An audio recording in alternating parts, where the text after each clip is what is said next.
Tourist बसों और tempo travel पर टैक्स से खफा बाहरी राज्यों के ऑपरेटर हिमाचल नहीं भेज रहे हैं गाड़ियां। बुकिंग हो रही है कैंसिल। पर्यटन कारोबारी परेशान, सरकार से टैक्स वापस लेने की उठाई मांग। प्रदेश में बाहरी राज्यों से आने वाले पर्यटन वाहनों पर परिवहन विभाग द्वारा सितंबर माह से टैक्स लगाया गया, जिससे बाहरी राज्यों के ऑपरेटर द्वारा प्रदेश में गाड़ियां नहीं भेजी जा रही और अब बुकिंग भी कैंसिल हो रही है, जिससे पर्यटन कारोबारियों को नुकसान हो रहा है और कारोबारियों की मुश्किलें बढ़ती जा रही हैं और सरकार से टैक्स बढ़ाने के फैसले को वापस लेने की मांग कर रहे हैं। Shimla tour and travel association ने प्रदेश सरकार से मांग की कि पर्यटक वाहनों पर लगाया गया टैक्स वापस लें। एनस्टार न्यूज के लिए शिमला से चमन शर्मा की रिपोर्ट है जो दीपावली और इसकी छुट्टियां पड़ती है। अभी जिस तरह से 5,000 रुपये पर डे, मैं आपको पहले थोड़ा करना चाहूँगा किस वजह से हुआ है। कुछ दिन पहले ये हमारे भी दिमाग में आई थी बात, क्योंकि पंजाब के, हरियाणा के और दिल्ली के जो टैक्सी ऑपरेटर्स है और वहाँ के ट्रैवल एजेंट जो है यहाँ पर आए थे सरकार से बात करने के लिए कि जो गाड़ी का टैक्स है वो पर डे के हिसाब से 5,000 रुपये लगा दिया गया है। मैक्सी कैब का जो 10 और 12 सीटर वाली जो गाड़ी होती है उसका पर डे हिमाचल में 5,000 रुपये टैक्स कर दिया गया है।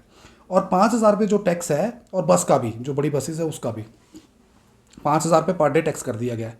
मैं 30 साल से इस इंडस्ट्री से जुड़ा हूँ, ठीक है। और 30 साल में पहले जो टेम्पो ट्रैवलर का रेट होता था 2,500 से 3,000 रुपये पर डे चलता था।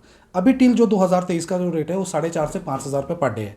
टूरिस्ट 5,000 रुपये पर डे देता है और 7, 8, 10 दिन के लिए गाड़ी पैक कर लेता है, जिसमें शिमला, मनाली, धर्मशाला, डलहौजी पूरा घूम के जाता है।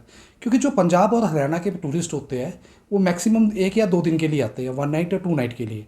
जो गुजरात के टूरिस्ट है, महाराष्ट्र के टूरिस्ट है, बंगाल के टूरिस्ट है, वो 8 से 10 दिन घूमने आते हैं और पूरा हिमाचल घूम के जाते हैं। और वो वॉल्यूम टूरिस्ट है, मतलब एक नहीं आता है, 10, 15, 20, 25, 50, 100 आदमी एक साथ घूमने आते हैं ग्रुप्स में। तो वो लोग जो है अभी हिमाचल की जितनी हमारी टैक्सीज़ है, हिमाचल में टेम्पो ट्रैवलर है, टैक्सी 1 लाख से 70-80 हज़ार से 1 लाख टैक्सीज़ है। उसके अलावा हमें बाहर की टैक्सियों की भी ज़रूरत पड़ती है। सीज़न के अंदर हज़ारों लाखों टैक्सी हैं जो बाहरी राज्य से भी आती है। तो जितने भी बाहर के ट्रैवल एजेंट हैं वो बाहरी राज्यों से भी टैक्सी लेते हैं। तो ट्रैवल एजेंटों ने इसीलिए वर्कआउट किया कि 5,000 रुपये पर डे ट्रैवल एजेंट ले रहा है टूरिस्ट से, और 5,000 रुपये टैक्स अपनी जेब से तो नहीं देगा ना वो, इसीलिए वो लोगों ने बुकिंगें कैंसिल कर दी वहाँ पर मैक्सिमम। तो यही कारण है कि वो लोग नहीं आ रहे हैं। अभी भी कुछ खबरें आ रही है कि चंडीगढ़ जैसे पंजाब में हिमाचल की गाड़ी को रोका जा रहा है, वहाँ से पिकअप नहीं करने दिया जा रहा है। तो गलत है, सरासर गलत है, ऐसा होना नहीं चाहिए। कुछ खबरें आई है, कुछ ये भी है कि कुछ पंजाब में मैं पंजाब की सरकार से भी निवेदन करूँगा कि हमारे जो 17 सीट वाला टेम्पू है, बड़ा वाला टेम्पू, 12 सीट वाला नहीं, 17 वाला सीटर वाला टेम्पू, उसका टैक्स भी वहाँ 3,000 से 3,500 रुपये टैक्स दिया जाता है पर डे का, उसको भी कम किया जाए, ठीक है। और पंजाब में जो हमारे HP नंबर गाड़ी जाती है टेम्पो ट्रैवलर, उसका टैक्स 500 रुपये पर डे है, ठीक है। यहाँ भी वही होना चाहिए, ठीक है, पर डे के हिसाब से जो है। पर 5,000 नाजायज़ है, वो तो सीधा सीधा जो असर है वो टूरिस्ट की जेब पे जाएगा। मतलब 5,000 रुपये वो घूमने का देगा, 5,000 रुपये पर डे टैक्स देगा। मतलब अगर वो 10 दिन के लिए घूमने आ रहा है तो उसको 5,000 के हिसाब से 50,000 रुपये टैक्स देना पड़ेगा। अब इसमें कितनी सच्चाई है, इसमें मिसअंडरस्टैंडिंग है, इस तरह का हुआ है नहीं हुआ, वो अभी हमें सरकार से बात करनी है। क्योंकि सरकार कुछ पता लगा है कि सरकार कह रही है कि हमने 12 सीट और 13 सीट में टैक्स नहीं लगाया है, ये टैक्स जो लगा बड़ी बसों पे लगा है। अगर बड़ी बसों पे भी लगा है तो 5,000 रुपये पर डे बहुत ज़्यादा है। और रही टेम्पो ट्रैवलर की 12 और 13 सीट की, वो तो नाजायज़ है, वो तो हो ही नहीं सकता, पॉसिबल ही नहीं है। 100 रुपये टैक्स होता है पर डे का, 200 होता है, 300 होता है, 500 होता है पर डे दे सकता है टूरिस्ट। बट 5,000 रुपये पर डे टैक्स देना और उसके बाद 5,000 रुपये गाड़ी वाले को देना, 10,000 रुपये पर डे, ऐसा कोई टूरिस्ट नहीं जो इस तरह का देगा।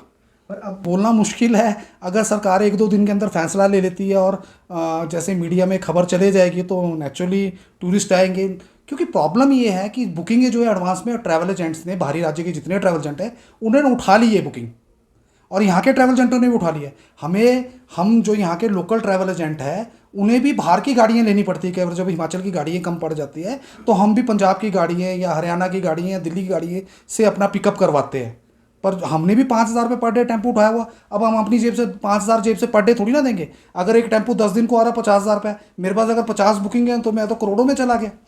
ऐसे कई ट्रैवल एजेंट है, इसीलिए उन्होंने हिमाचल आने से मना कर दिया है। यही कारण है हिमाचल आने से मना किया है। अभी देखिए पिछले 3 महीने से हमारा जैसे आपदा आई थी तो टूरिस्ट जीरो हो गया था और सारी इंडस्ट्री बिल्कुल बिखर गई थी। उससे पहले 2020 से लेकर के 2021 लास्ट तक 22 तक 2 साल टूरिस्ट बिल्कुल खत्म हुआ ड्यू टू कोरोना।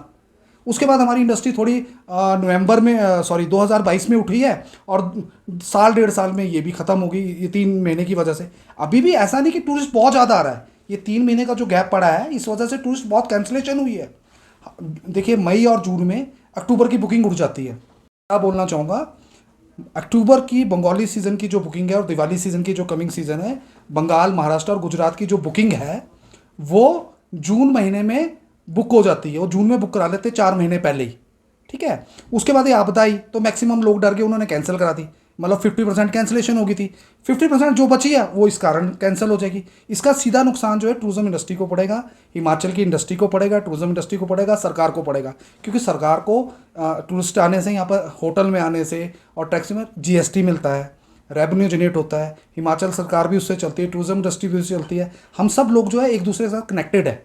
अगर टूरिस्ट नहीं आएगा तो सब, आप देखिए एक टूरिस्ट आता है, वो एक टूरिस्ट ट्रैवल एजेंट के पास फर्स्ट आता है, उसके बाद वो टैक्सी होटल में जाता है, टैक्सी वाले के पास आता है, फिर होटल में जाता है, फिर होटल से वो होटल वाले लॉ मटेरियल अपना जो भी ग्रोसरी मंगानी है वो नेचुरली शिमला की मार्केट से या मनाली की मार्केट से मंगाते हैं। अगर उनको वेजिटेबल्स लेनी है या नॉन वेज की आइटम लेनी है या दूध, घी, मक्खन, पनीर, कुछ भी लेना है, एवरीथिंग, तो वो मार्केट से लेते हैं। तो टूरिस्ट